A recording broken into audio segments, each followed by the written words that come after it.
Okay, good morning. I'm going to call to order the October 6th, 2025 meeting of the Haywood County Board of Commissioners. And it is October. It's hard to believe. So our first order of business will be our Pledge of Allegiance. And after that, I'm going to ask the sheriff to come forward for our invocation. So if everyone please stand for the pledge.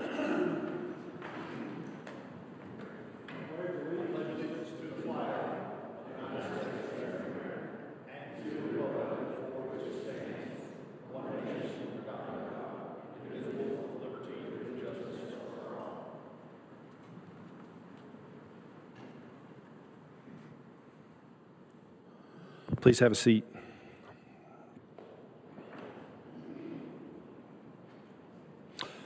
Proverbs chapter 3, verse 5 says, "Trust in the Lord with all your heart and do not lean on your own understanding. In all your ways acknowledge him, and he will make straight your paths." The operative word beginning in that verse is trust. And hold on to that thought for just a moment. It's easy to look at things that are happening in the world around us, not the least of which happened in Pigeon Forge this past weekend when you had groups of people that required SWAT teams and helicopters.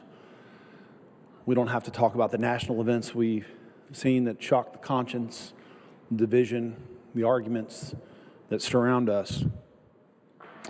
But I was reminded in some quiet time this morning as I was reviewing this passage that the operative word is trust. And with trust also comes the promise that our paths will always be made straight if we don't lean on our own understanding and first rely on him. That is my charge to us as public servants, in fact, everyone that can hear me, because the preservation of human dignity literally lies in the balance in a lot of the things that are happening. The decisions we make, the things we do, as elected leaders, the people who have sent us into these positions are counting on us to do that very same thing. And it all begins with trust. I would invite you to join me in prayer. Heavenly Father, thank you for this day. Thank you for the opportunity to serve and to stand in a position with a great opportunity to preserve human dignity and to be a voice of calm in the storm, to be a voice that speaks on behalf of those who don't have a voice or whose voice is limited. Inspire in us a desire to first trust in you with the understanding that your promise is that our paths will always be made straight. It is in the name of Jesus that I pray. Amen. Thank you, Sheriff. Our next order of business is a public hearing, but we don't have one. And then our next order of business is public comment. I have a couple of people that signed up this morning. If you would just limit your comments to 3 minutes, and Amy will let you know when your time's up. So the first person to speak would be Jimmy Rogers. Welcome, Jimmy.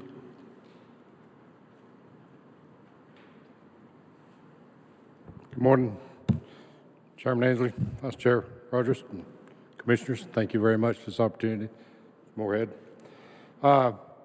Just had a few comments this morning. Last Saturday, I went to the Murph Recycling Center out in Jones Cove with a 20-foot tag-along trailer with household garbage, some appliances, a few little pieces of metal, and a few pieces of torn furniture. I was directed to turn around and go to White Oak because the 2-axle trailer was not allowed at the recycling center anymore, at the Murph Center. I asked when this took place. I was told by the tenant about 2 weeks ago. I said, was this county's decision or your decision? It was the county's decision. Put off to Chairman Inslee and Mr. Boyd, and I kind of questioned that. And I said, well, first of all, I don't think White Oak accepts appliances.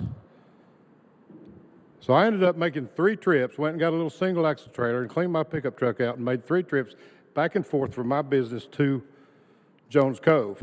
Never any more questions asked about my load. I also noted there was 2 other vehicles that were turned away because they had a 2-axle trailer. One of them was a very small little 12-foot trailer. It was like a homemade trailer with 2 little small axles on it. They were sending them to White Oak. It looked like it may have had 3 or 4 pieces of stuff inside the trailer. That's really uncalled for. I don't know where this rule came about, or ordinance. I know from what I've left with Ordinance 50 from the county, it was made in 2023 was the last it was updated. Small haulers, that is a small hauler. I don't know if it's a consideration, but us as citizens, we should not have to go to White Oak and pay a tipping fee for something that we pay $159 per piece of property on our taxes each year for that use fee. And there's also in the rules, it states that you're able to do that. So I would just like to get some clarification. People look into that. Let's see what's going on. Our citizens of Haywood County deserve better than being charged a fee. I know it's contracted out. Doesn't matter whose decision it was at that point, but I think it needs to be corrected and to give our citizens a better opportunity to haul in there. If it's a safety issue, put so many in at a time. You tell them you're full, they have to wait to get in line. I also noted one other about building materials being dumped there in a dump trailer from out of state, way across the country. Pickup truck throwing vanities, building materials, all kinds of things in there that, okay, I know we can't do it at convenience centers, local convenience centers, but are they allowed to do that in Jones Cove? That's Or tough. does that need to go to White Oak? White Oak. Thank you. Thank you, Jimmy. Sorry for the cough. I've got a cold here. Next person signed up to speak is Mary Ann Widenhouse. Welcome. Good morning. I'm coming to this, the comments from the point of view of someone who's been involved in behavioral health activities since the late 1990s in a wide variety of places and a wide variety of activities. I was a former peer support specialist for a period of time. One of the things that has concerned me over time is people who are justice involved, those people who are involved in the criminal justice system, who may have behavioral health issues. I totally understand how people can get to that point. Struggling with mental health conditions all my life, I started self-medicating many years ago that could have led to addiction, but did not. I was fortunate. I see a lot of people who have behavioral health issues that are involved in the justice system. Right now, and I guess Sheriff Wilkie's not here, but I want to thank Sheriff Wilkie for allowing our group to go into the detention center and work with the ladies in there, in some way perhaps help them to take a step forward in moving for greater wellness.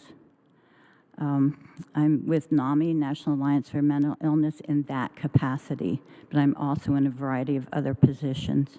But I would like to share the value of peer support in working with people who are in justice involved. There are forensic peer support specialist classes. They are well used, having someone walk beside them as they move forward in lives. Someone who's been there, done that, can be of great value to a person striving diligently to move forward in their lives. And then those people can also learn how to be a support person for someone else. I think we have a large cadre of people that we may not be using to provide that peer support in our communities. The other challenge, of course, is a lot of stigma, and we know about that. So I just wanted to share the value of the peer support and somehow, and again, thank Sheriff Wilkie for all those of us who are allowed into the detention center to work with the people there to help them move forward in life. So thank you for listening.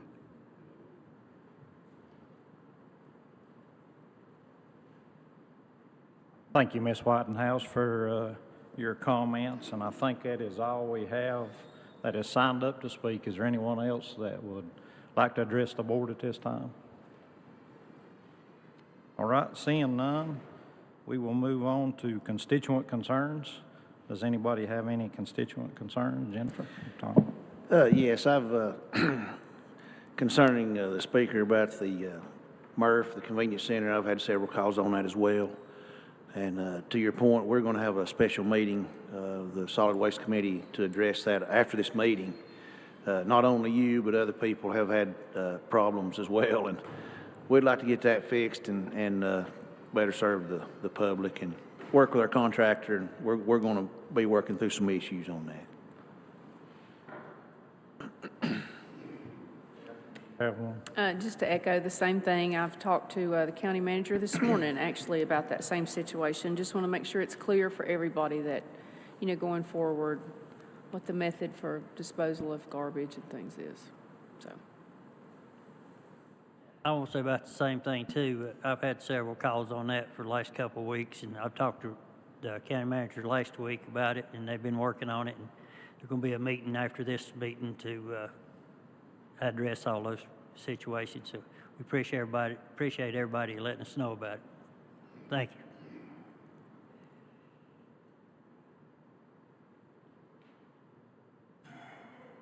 I'll ditto what everybody just said about solid waste, so I think we're going to find out some things this morning.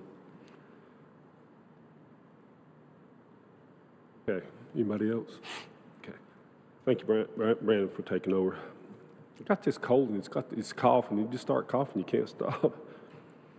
Oh, all right. Next order of business will be administrative agency reports and presentations, and we have a Republic Services annual report and Republic Services Western North Carolina and Eastern Tennessee General Manager Steve Slater's here this morning to talk to that, and I guess some of your other staff too. Go ahead and introduce yourself. Good morning. My name is Stoddard Picker. I'm the Environmental Manager for the Western North Carolina Business Unit. Steve Slater, General Manager for Western North Carolina and East Tennessee. So yeah, this is the White Oak Landfill 2024 to 2025 fiscal year reporting. Last year we took a little bit over 88,000 tons of in-county waste. Total out-of-county waste was a little bit over 138,000 tons. Total material recovered volume is about 13,500 tons. Total combined tons for this last fiscal year was 212,468 tons. That does include about 63,000 tons that was taken due to the natural disaster. Royalty payments for the last fiscal year in the first quarter sent a little bit, $43,000 in the first quarter. Second quarter, $72,000. Third quarter, just shy of $72,000, and the fourth quarter was $54,754,000. Total royalties for the fiscal year was $242,493, and then the total royalties since inception of contract is just shy of $1.4 million. Total permanent airspace for the White Oak landfill under current conditions is a little bit more than 9.3 million cubic yards. The remaining projected permanent airspace is 5.4 million, and the remaining life expectancy as of May 2025 is just shy of 20 years at our current density of 1,238 pounds per cubic yard. We are currently still operating in cell 5B. That was finished construction in July of 2023. It is a little bit over 3 acres cell. We have about 750,000 yards of constructed airspace. That does include phase 5B and existing infrastructure. The remaining cell life under current run rates gets us to about November of 2026. We have initiated the phase 6 construction process. We are expecting phase 6A to be completed at the end of 2026. That does include a 6.4 acre cell with an additional 848,000 yards of airspace. We are projecting about 3 years of life from this one cell. So this kind of includes our sequencing. You can see cell 6A, the first phase, kind of taking place in the northwestern portion of the hill.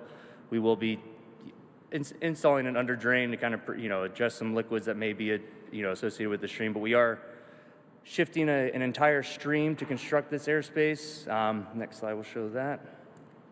And so this kind of includes that grading. You can see a perimeter ditch, a channel on the western portion that does tie into the existing stream structure just outside of the waste footprint. That does include the 6.4 acre cell and existing infrastructure for future Phase 6 construction. And then this is also the cell construction component of the grading. You can still see the perimeter ditch off to the side for the stream diversion, but this does include what we are going to be tackling for cell construction and the first year of waste placement. In 2024, we did see a virgin gas system go online. We installed 21 wells. This last year, we installed additional air and force main features to help address liquids. We also did tie into our cleanouts. The cleanouts are existing leachate infrastructure that we can use to extract gas from the bottom of the landfill.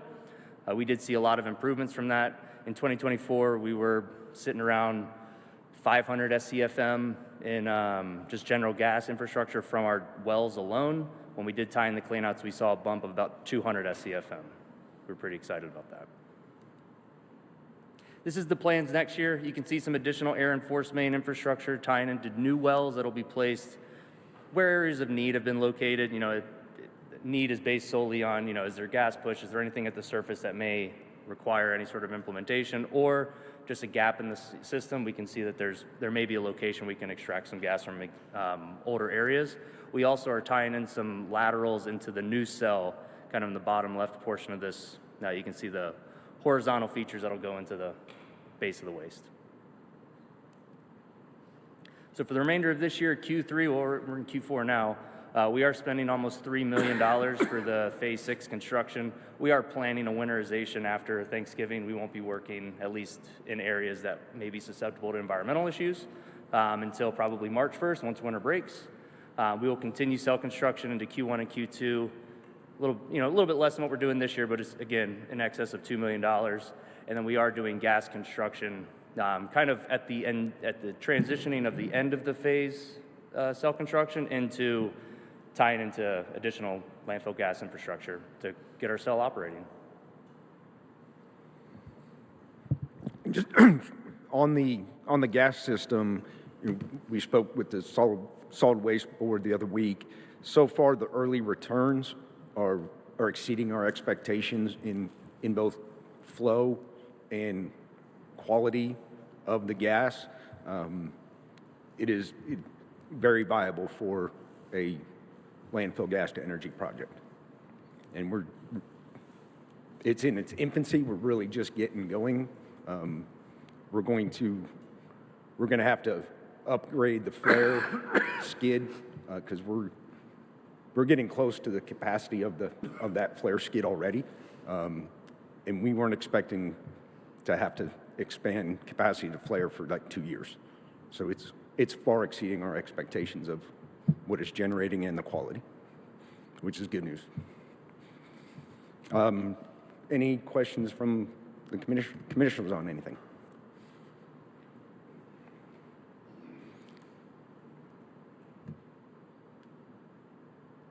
I appreciate it. We're here to work with you, and I think there's some big things coming.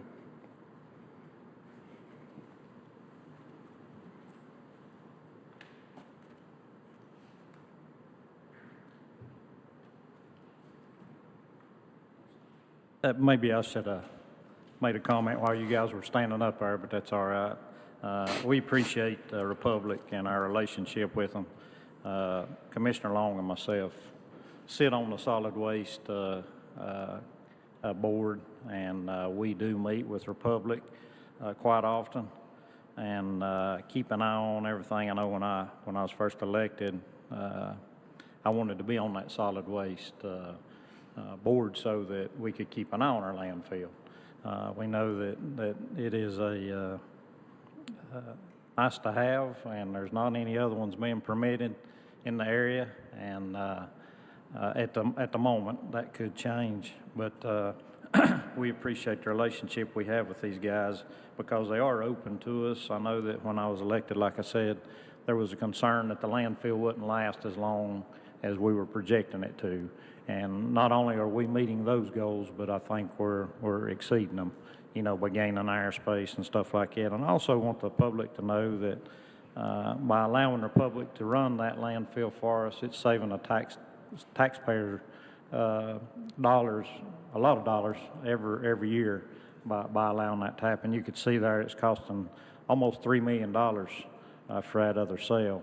And these guys are spending a lot of money on equipment and fixing these sales, and it's much appreciated. And I think the public don't know how much money that they're being saved. Because if we didn't have these guys, I mean, before we were trying to do it on our own, and we were pretty much bailing the trash and putting it in, and we found out later that wasn't the best thing to do. I mean, that's all we knew to do. And these guys have come in and saved us some time and money. And, of course, time is money. So I appreciate that.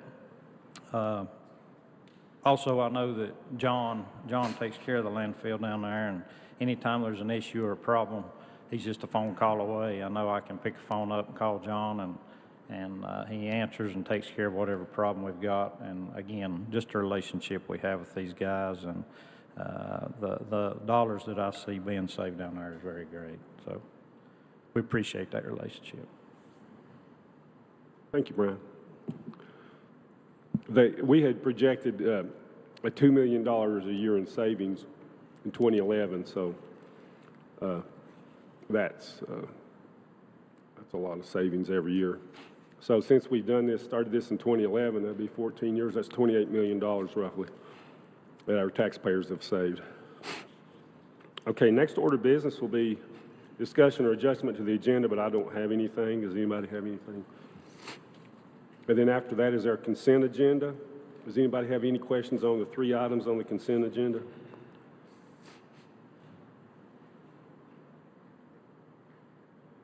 Hearing none, I'll entertain a motion we approve the consent agenda. So moved. Second. Okay, any discussion at all? All those in favor indicate by saying aye. Aye. Anyone opposed? Okay, that's unanimous. Okay, the second order of business, the next order of business will be a regular agenda, and we have a request of approval of a resolution awarding issued sidearm and badge to Kenneth Stiles. And our sheriff is here this morning.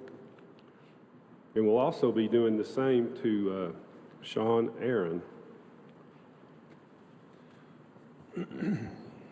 I've never known Ken to be shy, so come on up here, Ken.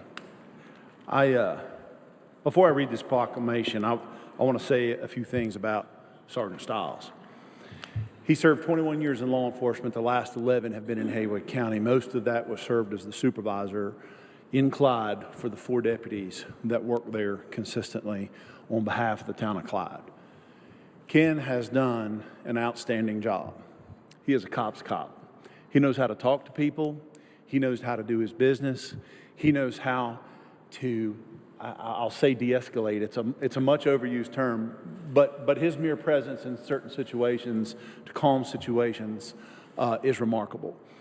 The most important part of that is he imparted that wisdom and that behavior on the deputies that he led. He's been faithful to give advice to his sheriff at times, and that's exactly the way it should work. And it's always a special time when a person can serve decades in this profession and retire, because it's tough. And there are tough times, but there are also good times. And this is one of the times that I'm just super excited that Ken gets to move on. I've tried to talk him into staying a little bit longer, but every season must come to an end. So with that said, Ken, you've got to give a 30-minute speech. No, I'm just, okay, all right.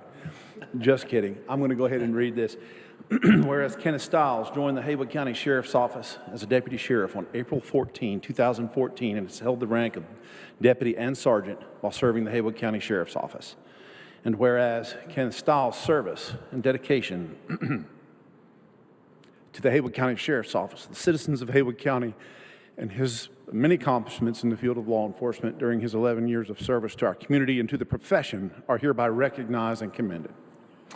And whereas North Carolina General Statute 17F-20 provides that retiring members of the county law enforcement agency shall receive, upon request and at no cost to them, the badge worn or carried by them and their issued firearm according to a price determined by the Haywood County Board of Commissioners. Now therefore be it resolved by the Haywood County Board of Commissioners as follows.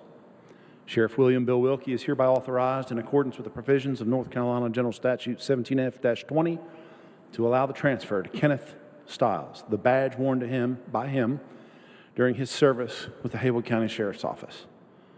Sheriff William Bill Wilkie is hereby authorized in accordance with the provisions of that statute and the guidance of the Haywood County Commissioners, resolution formalizing this procedure dated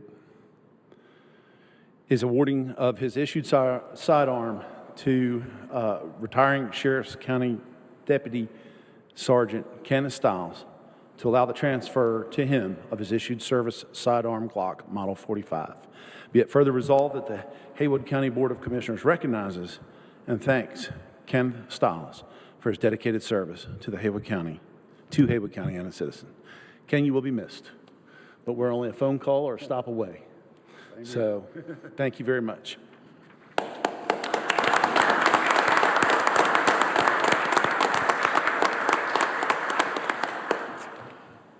Sean, come on up.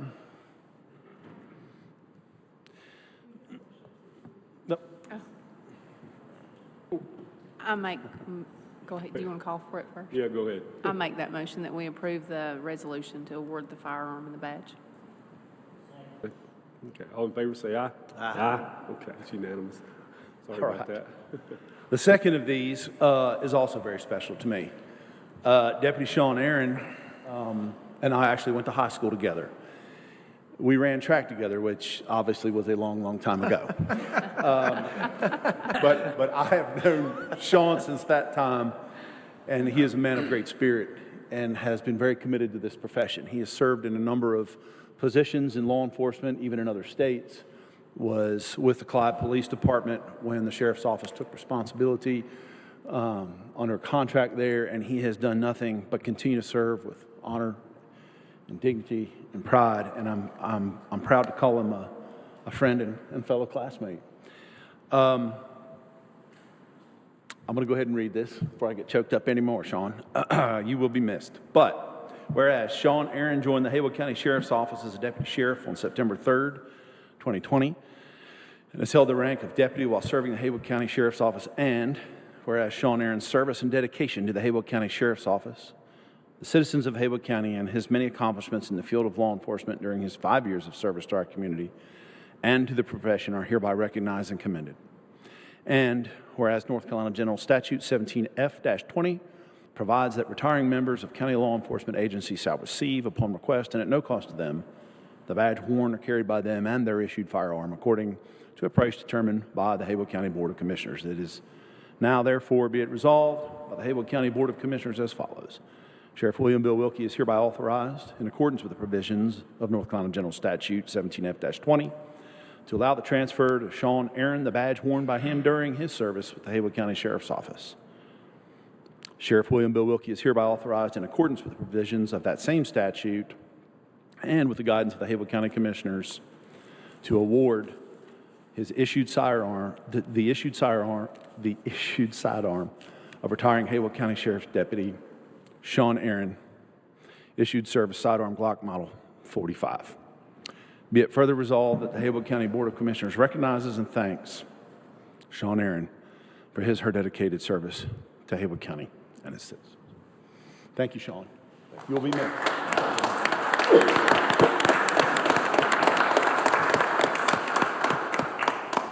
Okay, can I have a motion to approve item 2 of the regular agenda? So moved. Okay. All those in favor say aye. Aye. Okay, it's unanimous. Appreciate both y'all's service to the county. I don't see how you guys do that. Some of the situations you get into. Okay, so next is appointments. On our order of business, and we have a request of approval of juvenile prevention crime. Kevin, did you get a motion for the resolution, last one? Yeah, it was Tommy and Ramey. Okay, so request approval of a juvenile crime prevention council membership roster for fiscal year 2025-2026. I see you're on that board. Yes. So, okay. Yes, I can make a motion for that, Mr. Chairman. Okay, is there a second? Second. Okay. All in favor, say aye. Aye. Anyone opposed? Okay. And then the second appointment is to request appointment of David Clement as a jury commissioner for the 26-27 biennium, and to continue to set compensation rate for jury commissioners at $15 per hour. Does anybody, Brian, did you need to say anything on that? That's just something we do every couple of years. Every year there's an appointment or two, yep. Okay. Okay, so can I have a motion for that, item 2? Okay, is there a second? Second. Okay, all in favor say aye. Aye. Okay, that's unanimous. Okay, that concludes our agenda. Does anybody have anything else to bring before the board? Okay, hearing none, I'll entertain a motion. We adjourn. So move. Okay, is there a second? Second. Okay, all in favor say aye. Aye. Aye, okay.